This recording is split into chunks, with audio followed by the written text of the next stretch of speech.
തൊടുപുഴയിലെ SFI സംഘർഷത്തിൽ 7 പേർക്കെതിരെ police case. ജാമ്യമില്ലാ വകുപ്പ് ചേർത്താണ് കേസ്. ഒരാളെ കസ്റ്റഡിയിലെടുത്തു.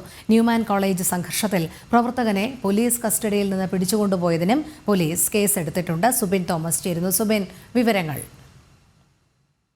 ഉച്ചതിരിഞ്ഞാണ് ഇത്തരത്തിൽ ഈ ന്യൂമാൻ കോളേജിൽ സംഘർഷമുണ്ടാകുന്നത്. ഈ 3ാം വർഷ വിദ്യാർത്ഥികൾ തമ്മിലാണ് ഈ സംഘർഷമുണ്ടായത്. ഈ യാത്രയയപ്പ് 3ാം വർഷ വിദ്യാർത്ഥികളുടെ യാത്രയയപ്പും അതുപോലെ തന്നെ കോളേജിലെയുമായി ബന്ധപ്പെട്ട് പരിപാടികൾ നടന്നിരുന്നു. ഇതേ തുടർന്ന് ഇരു വിഭാഗം തമ്മിൽ തർക്കം ഉടലെടുക്കുകയായിരുന്നു. തൊട്ടു പിന്നാലെ തന്നെ കോളേജിൽ സംഘർഷമുണ്ടായി. ഇത് റോഡിലേക്ക് വരെ വ്യാപിക്കുന്ന സാഹചര്യം ഉണ്ടായി. ഇതേ തുടർന്നാണ് പോലീസിന്റെ ഇടപെടൽ ഇന്നലെ അവിടെ ഉണ്ടാകുന്നത്. വലിയ രീതിയിലുള്ള സംഘർഷവും കയ്യാങ്കളിയിലേക്കും കാര്യങ്ങൾ എത്തിയതോടുകൂടിയാണ് പോലീസ് ഇടപെടുന്നത്. പോലീസ് ഇടപെട്ട് ഈ സംഘർഷത്തിന് നേതൃത്വം നൽകിയ ഏതാനും ആളുകളെ അറസ്റ്റ് ചെയ്യുന്നു. ഇതിൽ ഒരു ഏകദേശം 5ഓളം SFI പ്രവർത്തകരും ഉൾപ്പെട്ടു. ഇതാണ് ഈ SFI നേതൃത്വത്തെയും അതുപോലെ തന്നെ CPM നേതൃത്വത്തെയും ചൂടിപ്പിച്ചത്. ഇത്തരത്തിൽ കസ്റ്റഡിയിലെടുത്ത SFI പ്രവർത്തകരെ സ്റ്റേഷനിൽ നിന്ന് പുറത്തുവിടണം, അല്ലെങ്കിൽ കേസെടുക്കാൻ പാടില്ല എന്നുള്ളൊരു നിർദ്ദേശം ഈ CPM നേതൃത്വം നൽകുന്നു. ഇത് കൂട്ടാക്കാതെ പോലീസ് ഇവർക്കെതിരെ കേസ് രജിസ്റ്റർ ചെയ്യുകയായിരുന്നു. ഇതിന് പിന്നാലെ ഇന്നലെ വൈകുന്നേരം വലിയ രീതിയിലുള്ള പ്രതിഷേധം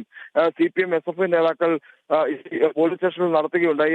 പോലീസ് സ്റ്റേഷൻ ഉപരോധിക്കുകയും പോലീസ് ഉദ്യോഗസ്ഥർക്കെതിരെ വലിയ രീതിയിൽ അസഭ്യ വർഷം തന്നെ നടത്തുകയും ചെയ്തു. ഇതിനുശേഷമാണ് നിലവിൽ ഇന്ന് ഈ SFI പ്രവർത്തകർക്കെതിരെ ജാമ്യമില്ലാ വകുപ്പ് ചുമത്തി തൊടുപുഴ പോലീസ് വീണ്ടും കേസ് രജിസ്റ്റർ ചെയ്തിട്ടുള്ളത്. ഈ കൃത്യനിർവഹണം തടസ്സപ്പെടുത്തിയതാണ്. അതായത് പോലീസിന്റെ കൃത്യനിർവഹണം തടസ്സപ്പെടുത്തുകയും പോലീസ് സ്റ്റേഷനിൽ അതിക്രമിച്ച് കയറുകയും ചെയ്തതിനാണ് ഇത്തരത്തിൽ ഇവർക്കെതിരെ കേസെടുത്തിട്ടുള്ളത്.